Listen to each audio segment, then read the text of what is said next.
Before reviewing the many enhancements made to the drawings environment in SOLIDWORKS 2014, there's one drawings-related enhancement that's been made to both parts and assemblies. To facilitate product manufacturing information, otherwise known as PMI data or paperless, SOLIDWORKS has added a new type of annotation plane in both parts and assemblies. The notes area is an annotation plane that supports the placement of things such as the title block table. But the best part is it's static and doesn't rotate with the model. This annotation plane also now supports all table types, not just the general table or bill of materials, as was the case in previous releases. Back in the drawing, SOLIDWORKS' view palette has always been a place to easily find and place standard and custom views in the model.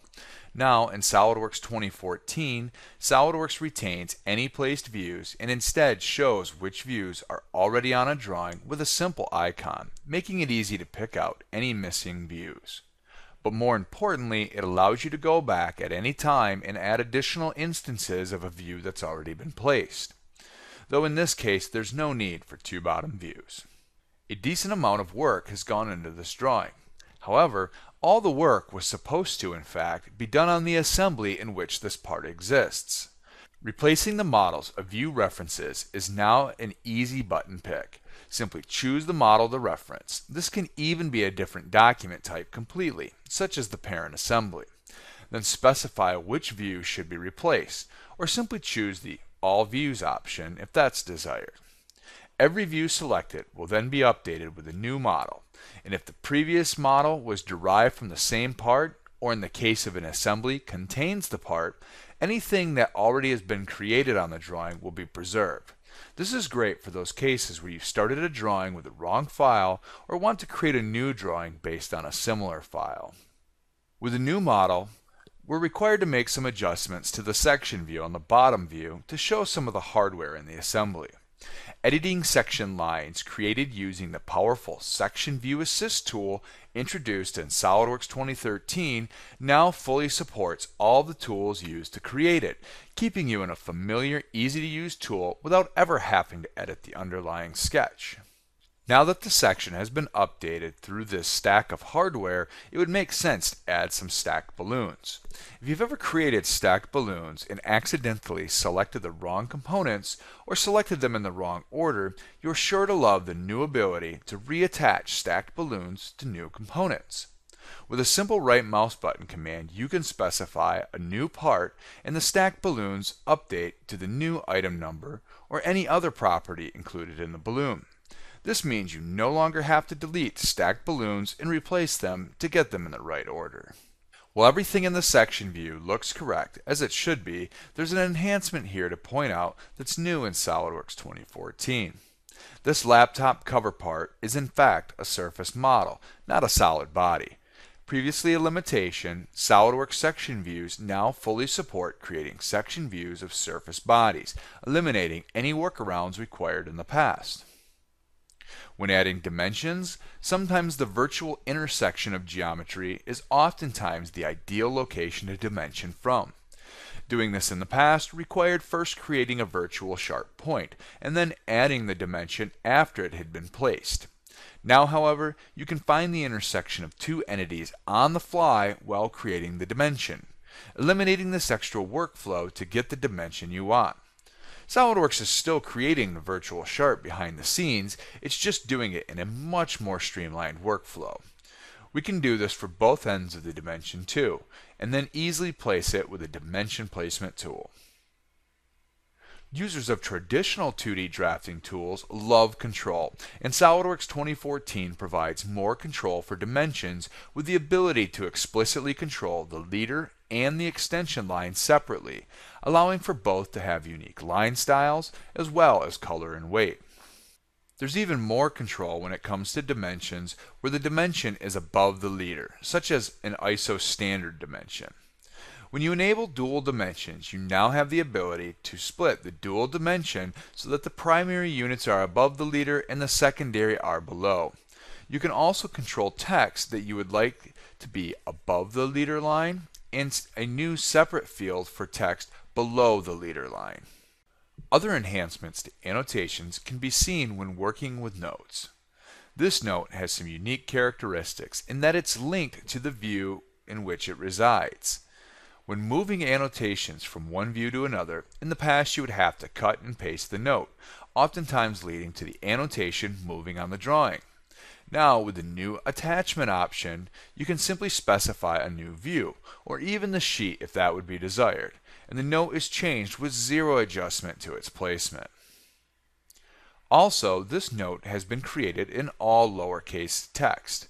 Reading the text, however, it should be in all uppercase, as is the desired standard for most organizations.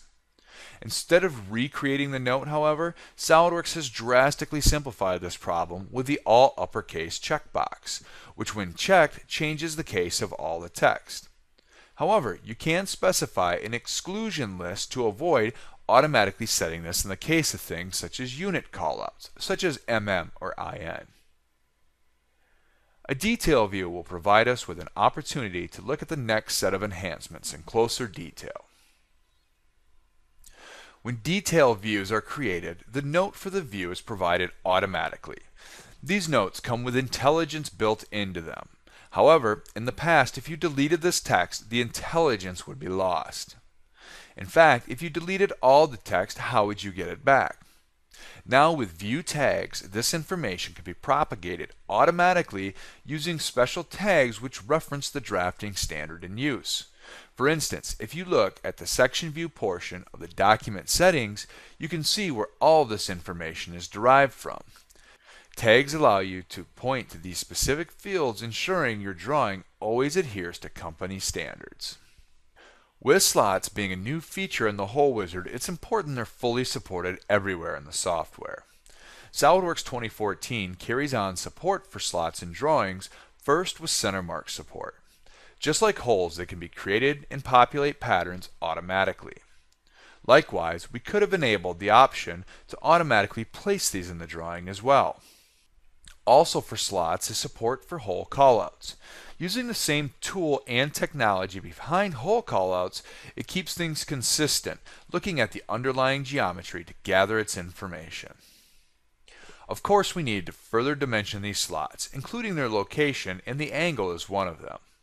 Now, when placing angular dimensions, it's easier than ever to make everything line up just right with new soft snaps for angular dimensions. There's no more guesswork hoping you got it just right. But dimensioning every angle this way would overcrowd the view. Using the new Angular Running Dimension tool, we can dimension the angle of all of these features much more efficiently, and it's much clearer to understand. Just like ordinate dimensions, you place the first dimension and then subsequent locations are defined. Also, like ordinate dimensions, you can always go back and add further callouts to the same series.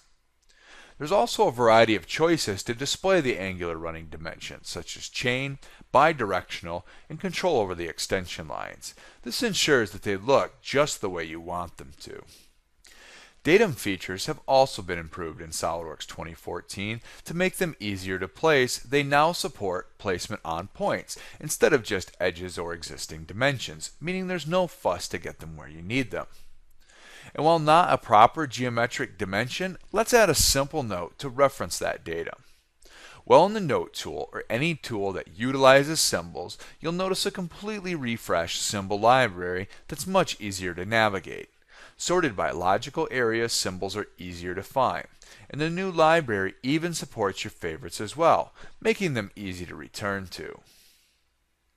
You might also notice that now selecting on annotations now highlights any geometry they are attached to, making it easier to understand where a note or dimension has been attached.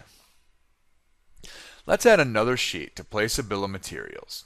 You might notice when doing so, we're not presented with a dialog box asking us to specify a sheet format for this new sheet. That's because you can now predefine a sheet format to use for any subsequent sheets added after the first, though you can also add them the old way as well if you prefer that control.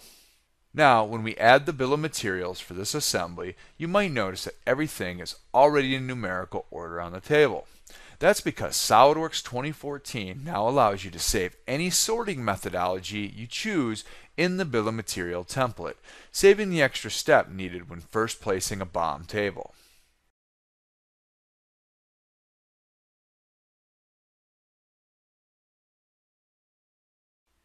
There's also now support for unique toolbox properties in the bill of materials as well. These include things such as the standard or the specification of the hardware, allowing you to extract specific information from your hardware for downstream applications. This bill of material looks and fits well on this drawing sheet, but what if it were to get larger and extend off the sheet? In the past, we could, after the bill of materials has updated, manually split the table anywhere we chose. Now, however, in SOLIDWORKS 2014, you can specify a row count in which to split the bill of materials. Even better, you can specify that SOLIDWORKS always preserves this, even as the design changes, and control how the split table will be placed. When we add several new components to the assembly, referenced in the drawing, in the past we would have to have made these changes reactively. However, in SOLIDWORKS 2014, when we return to the drawing, we can see that by previously setting the row count to split at, we've proactively avoided unnecessary cleanup, and the drawing looks great as well.